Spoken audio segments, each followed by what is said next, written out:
ছোট বড় সকলেই আমরা কিন্তু পোলাও খুব পছন্দ করে থাকি। অনেক রকমের কিন্তু পোলাও হয়। তো আজকে তৈরি করে দেখাচ্ছি সবজি পোলাও। এটা কিন্তু ফ্রাইড রাইস না, সবজি পোলাও। একটা প্যান গরম করে নিয়ে আধা কাপ পরিমাণ তেল দিয়ে দিলাম। আপনারা চাইলে ঘিও দিতে পারেন।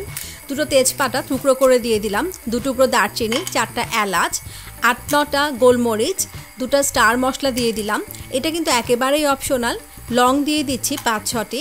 দিয়ে মশলাগুলোকে আমি খুব ভালো করে একটু ভেজে নিব, যতক্ষণ পর্যন্ত না একটা সুন্দর অ্যারোমা বের হয়। অ্যারোমাটা যখন বের হয়ে যাবে ঠিক সেই মুহূর্তে পেঁয়াজ কুচি দিয়ে দিচ্ছি আধা কাপ পরিমাণ। দিয়ে আমি কিন্তু এটাকে একটু ভালো করে ভেজে নেব। পেঁয়াজ কুচিগুলো আমি ততক্ষণ পর্যন্ত ভাজবো যতক্ষণ না কালারটা একটু স্বচ্ছ হয়ে আসে। হয়ে গেছে। এবার আমি একে একে সবজিগুলো দিয়ে দিচ্ছি। আধা কাপ পরিমাণ ফুলকপি দিয়ে দিলাম, গাজরও আধা কাপ পরিমাণ। আপনারা কিন্তু টুকরোগুলো দেখে বুঝতে পারছেন যে কীভাবে কাটতে হবে। এটা কিন্তু খুব বেশি বড় করলে আবার সেদ্ধ হতে যাবে না, তাই আমি যেরকম করে কেটেছি ঠিক সেভাবে আপনারা কেটে নেবেন। শিম দিয়ে দিলাম, এটাও আমি একটু টুকরো করে কেটে নিয়েছি। আর সবগুলো সবজিই কিন্তু আধা কাপ করে নিয়েছি। এবার আমি সবজিগুলোকে ততক্ষণ পর্যন্ত ভাজবো যতক্ষণ পর্যন্ত না সবজিগুলোর কালারটা চেঞ্জ হয়ে আসে। খুব ভালো করে নাড়াচাড়া করে দিচ্ছি যেন চারপাশটা খুব ভালো করে ভাজা ভাজা হয়ে যায়। আবার খেয়াল রাখতে হবে যেন পুড়ে না যায়। সবজিগুলোর কালার কিন্তু চেঞ্জ হয়ে এসছে। এই পর্যায়ে দিয়ে দিলাম আদা বাটা 1 টেবিল চামচ পরিমাণ আর রসুন বাটা 1 চা চামচ পরিমাণ। দিয়ে আবার ভালো করে নাড়াচাড়া করে মশলাগুলোর সাথে সবজিগুলো ভালো করে মিশিয়ে নিচ্ছি। লবণ দিয়ে দিলাম। আচ্ছা, লবণটা কিন্তু আমি 2 ধাপে দেব। প্রথমে দিয়ে দিলাম আধা চা চামচ পরিমাণ, শুধু সবজি অনুযায়ী। পরে আমি বাকিটা চালের সাথে অ্যাড করব। অল্প একটু পানি দিয়ে দিলাম যেন সবজিগুলো পুড়ে না যায়। দিয়ে দুপাশে ভাবে ধরে একটু ঝাঁকিয়ে দিলাম। ঢাকা দিয়ে দিচ্ছি, অপেক্ষা করছি 2 থেকে 3 মিনিট। মাঝখানে একবার দুপাশে ধরে একটু ভাবে ঝাঁকিয়ে দেবেন, তাহলে সবজিগুলো নিচে পুড়ে যাবে না। সবজিগুলোর কালার কিন্তু একেবারেই চেঞ্জ হয়ে গেছে, তেলটা উঠে এসছে, তার মানে এটা একদম রেডি। এবার আমি চালটা দিয়ে দিচ্ছি। আমি এখানে 2 কাপ পরিমাণ চাল নিয়েছি। আর অবশ্যই কিন্তু চালটা দেওয়ার আগে খুব ভালো করে ধুয়ে নেবেন যতক্ষণ পর্যন্ত না পানিটা স্বচ্ছ হয়ে আসে। তারপরে অন্তত আধা ঘন্টার মতো একটা স্ট্রেনারে রেখে দেবেন পানিটা ঝরে যাওয়ার জন্য। ভালো করে কষিয়ে নিয়ে মটরশুঁটি দিয়ে দিলাম 1 কাপ পরিমাণ। আর লাল ক্যাপসিকাম, সবুজ ক্যাপসিকাম দিয়ে দিলাম আধা কাপ করে। আপনাদের কাছে যদি 2 কালারের ক্যাপসিকাম না থাকে 1 কালারও দিতে পারেন। চালটাকে এবার খুব ভালো করে আমি কষিয়ে নিচ্ছি। এটা ততক্ষণ পর্যন্ত কষাতে হবে যতক্ষণ পর্যন্ত না একটা সুন্দর অ্যারোমা বের হয়। আর ততক্ষণ পর্যন্ত ভাজতে হবে যতক্ষণ পর্যন্ত না চালটা একটু ভারী হয়ে আসে। যখন দেখবেন চালটা একটু ভারী হয়ে এসছে, নিচে একটু শব্দ হচ্ছে, তখন বুঝতে হবে যে এটা ভাজা হয়ে গেছে। এবার দুধ দিয়ে দিচ্ছি 1 কাপ পরিমাণ। এবার আমি পানির ব্যাপারটা একটু আপনাদের সাথে শেয়ার করি। সেটা হচ্ছে যতটুকু চাল তার ডাবল পানি দিতে হয়, এটাই কিন্তু আমরা জানি।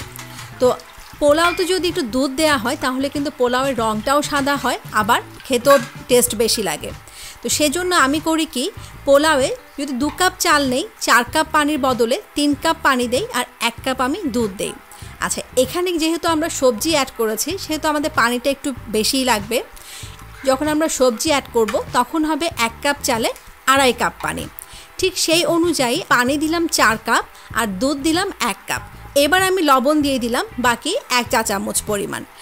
এই হিসাবটা যদি আপনারা মনে রাখেন আর এভাবেই যদি রান্না করেন তাহলে দেখবেন পোলাওটা খুব সুন্দর ঝরঝরে হবে।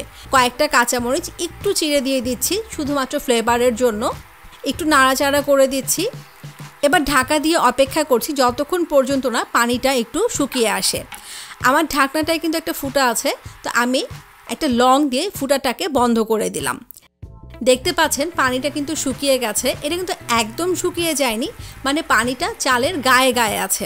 ঠিক এই পর্যায়ে এসে ঘি দিয়ে দিচ্ছি 2 টেবিল চামচ পরিমাণ। একটু ছড়িয়ে ছড়িয়ে দেবেন। পুরো রান্নাটাতেই কিন্তু আঁচটা একদম ফুল থাকবে। এই ফুল আঁচেই ঢাকাটা দিয়ে আমি অপেক্ষা করছি 5 মিনিট। ঠিক 5 মিনিট পরে আঁচটা একদম লো করে দিয়ে অপেক্ষা করব 10 মিনিট। এই 10 মিনিটে কিন্তু কোনোভাবেই ঢাকাটা খোলা যাবে না। আমার প্যানটার তলাটা যেহেতু একটু ভারী, তাই আমি এখানে দমে দেওয়ার সময় নিচে কিছু দিলাম না।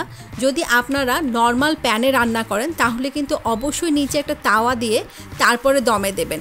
এটা কিভাবে করতে হয় আমার প্লেন পোলাও বা অন্যান্য বিরিয়ানিগুলোতে দেখানো আছে, আমি ডেসক্রিপশনে সেগুলো লিঙ্কগুলো দিয়ে দেবো।